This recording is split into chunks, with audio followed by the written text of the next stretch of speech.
Vous êtes de plus en plus nombreux à nous suivre et à participer à l'évolution de la chaîne Afrique N24, et sincèrement nous tenions à vous en remercier. Nous lisons tous vos commentaires qui enrichissent le débat et vraiment nous vous demandons de nous soutenir, en aimant les vidéos pour une large diffusion, et pour continuer à avoir une ligne éditoriale indépendante, et vous proposer de nouvelles émissions toujours de plus en plus enrichissantes.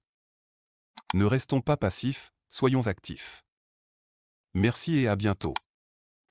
Teacher, bonjour. Teacher Yako. Yako. Je t'avais déjà dit qu'ils vont finir par tuer Donald Trump. Je te l'avais dit en privé.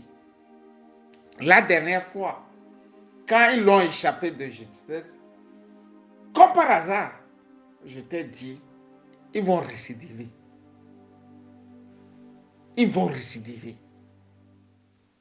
Tu ne croyais pas à tes yeux. Nous y sommes. Moi, je m'étais réveillé, je ne sais pas ce que je voulais faire. Et quand on a tiré, et comment dirais-je, on a commencé par crier que quelqu'un voulait l'abattre. J'ai eu la première info. Je me suis couché, je me suis dit attention. Jamais un sans deux. Maintenant, je peux te dire que jamais 203. Le problème ici est que le gars, c'est un monstre, quoi. C'est par Donald Trump, j'ai finalement compris que les longues études n'est pas une panacée, au fait. Aller s'asseoir, bûcher, avoir tes doctorats, avoir je ne sais quoi, le titre de professeur, avoir tout ce que tu veux, être agrégé. C'est pas Donald Trump, j'ai vu que ça ne servait à rien. Pour autant, je ne suis pas contre ceux-là qui ont tout ce temps de devenir des académiciens. Je ne suis pas contre eux. D'ailleurs, je voue à ces gens une profonde admiration. Mais quand on dit que quelqu'un peut être un self-made, un autodidacte, c'est pas Trump, j'ai compris tout ça là. Et c'est ça qui fait peur au deep state, comme on le dit, l'état profond. L'état profond n'est rien d'autre que les Bilderberg. Ceux-là qui se réunissent tous les ans et définissent la politique mondiale, qui font un gouvernement de l'ombre et qui dit que celui-là ne doit pas diriger, celle-là ne doit pas diriger, mais c'est celle-là qui doit diriger, c'est celui-là qui doit diriger. Et nous y sommes. Nous y sommes. Nous sommes au regret de voir, de constater les limites de ce qu'on peut appeler la démocratie américaine. Ce sont les limites. Et l'exemple le plus simple, c'est l'exemple qui se passe du côté de ton pays, le Togo. Tu sais, les années 90 avaient sanctionné les menaces comme ça proférées contre Gilles Christ Olympio. Le grand banditisme qu'on fait du côté des États-Unis, nous l'avons connu au Togo. Où il y a des bancs à SSB, SSIK, proclamaient à Hui et à Dia qu'il fallait absolument tuer Gilles Christ Olympio. Fin de course, ils ont eu sa peau. On dirait que parfois, ce sont les colonies qui donnent le ton.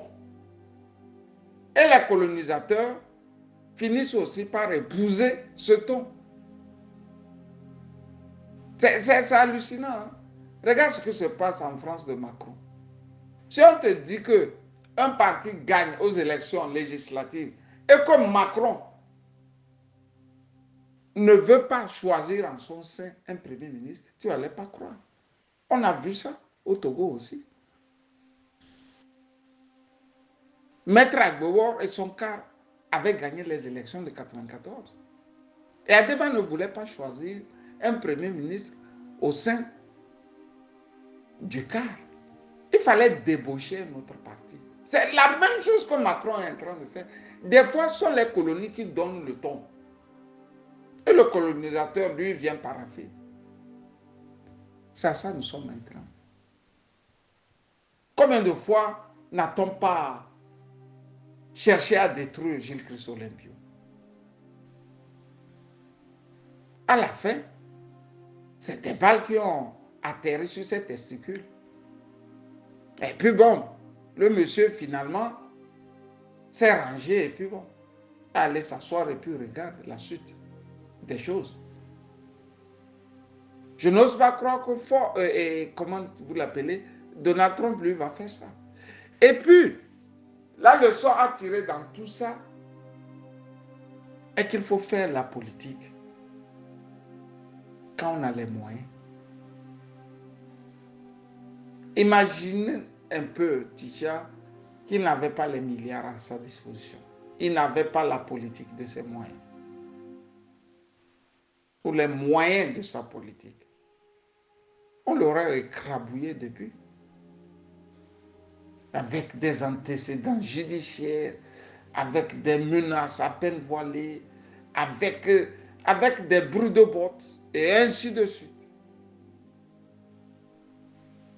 Moi, j'ai toujours fait mes sorties en liant ce qui se passe dans le monde entier à mon propre pays.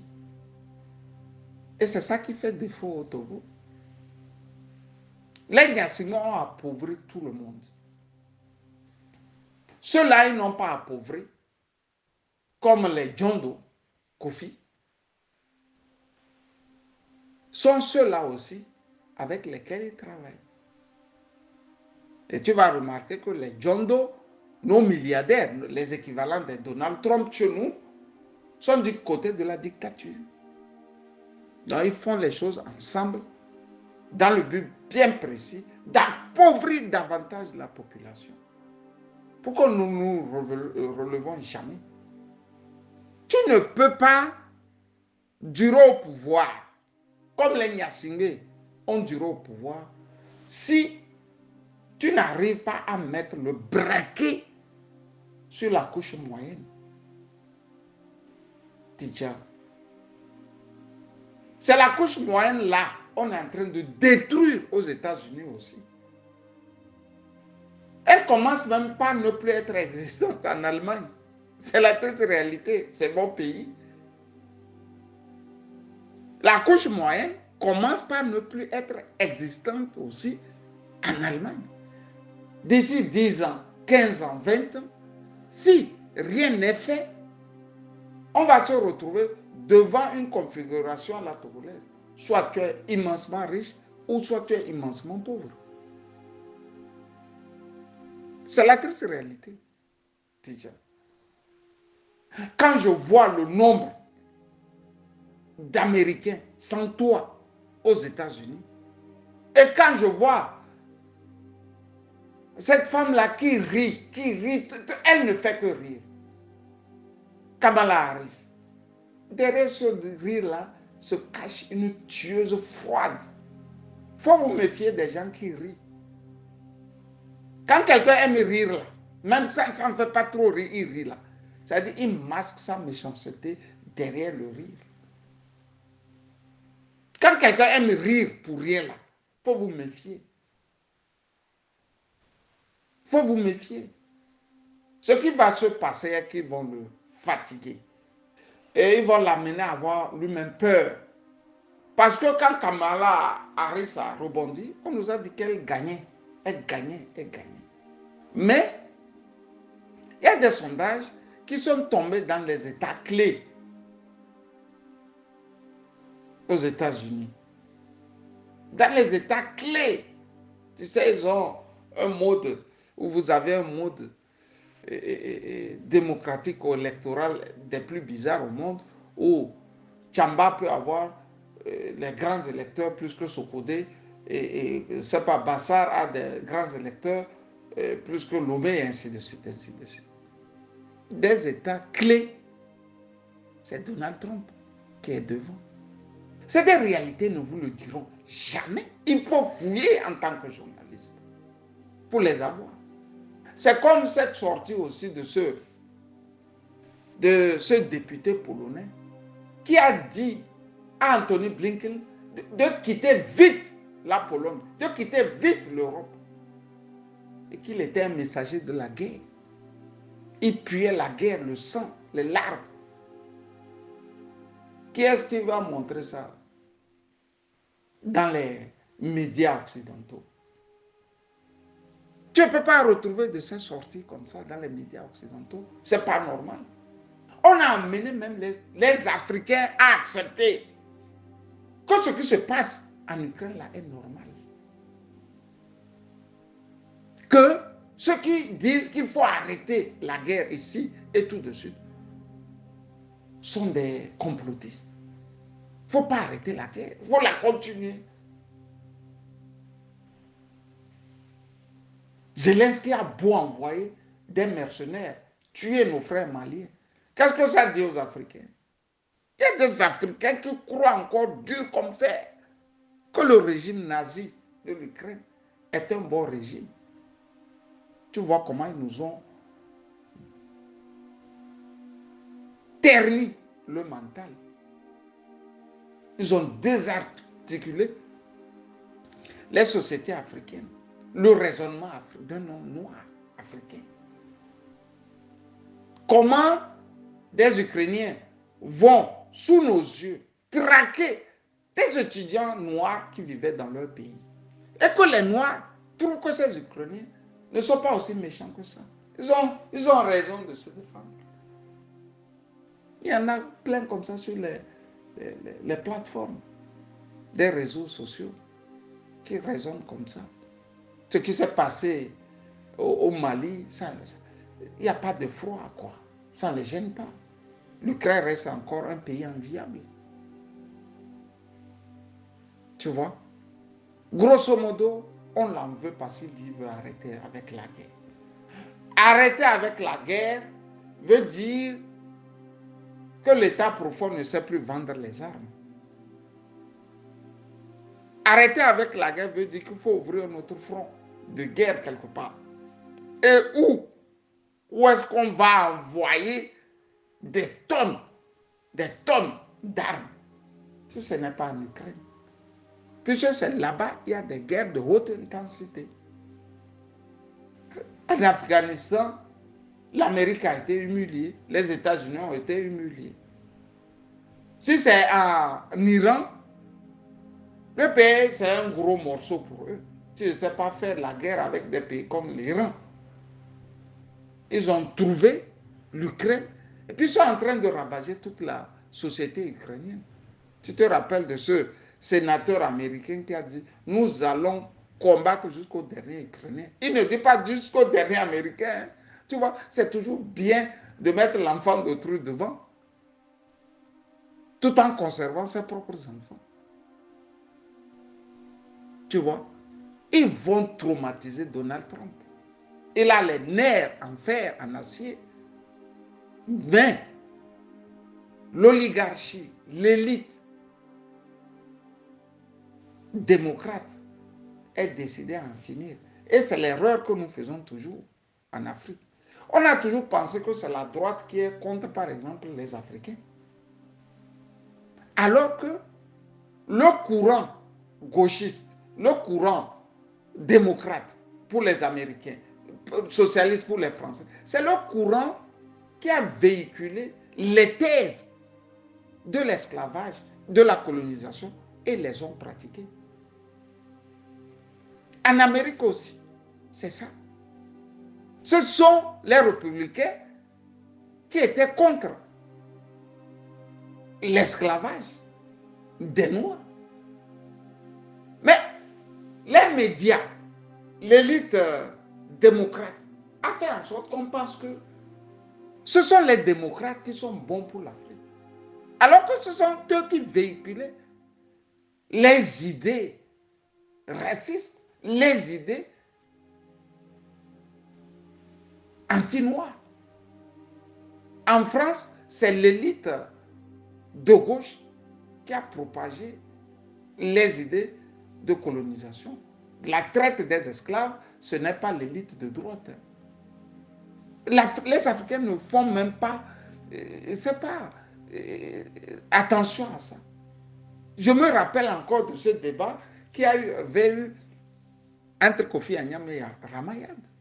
Ramayad étant de droite, donc proche de Sarkozy, et Kofi Annan étant de gauche.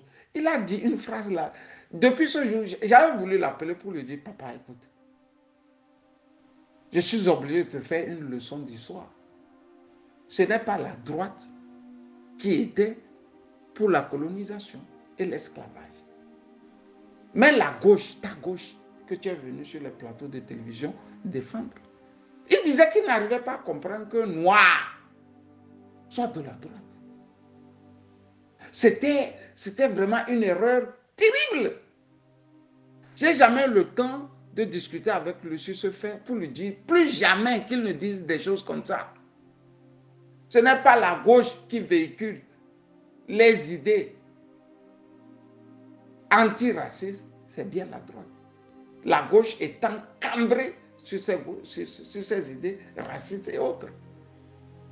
Et au grand professeur Cheikh Anta Diop de nous rappeler qu'en leur temps, c'est-à-dire quand ils voulaient faire de bonnes études en France, il ne fallait même pas citer leur nom.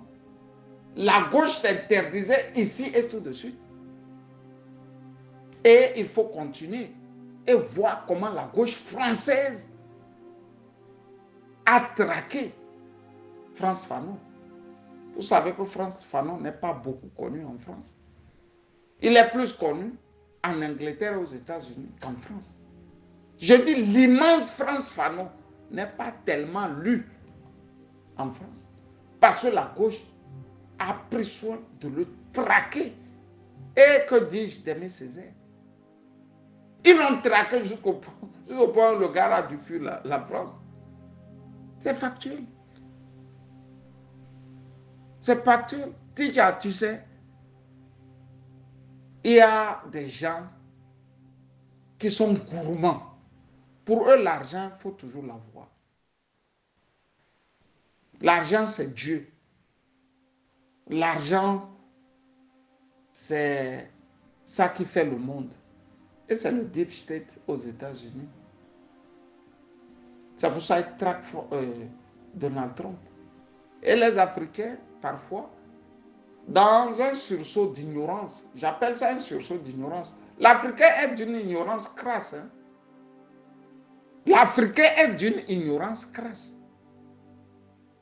Trump est venu, il ne nous a rien fait en Afrique. Il n'a tué personne. Il ne nous a pas aidés, il ne nous a pas non plus tués.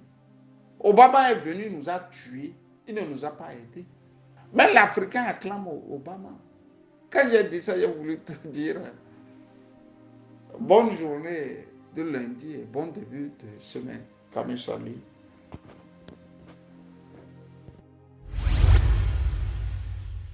Likez la vidéo si ce n'est pas déjà fait.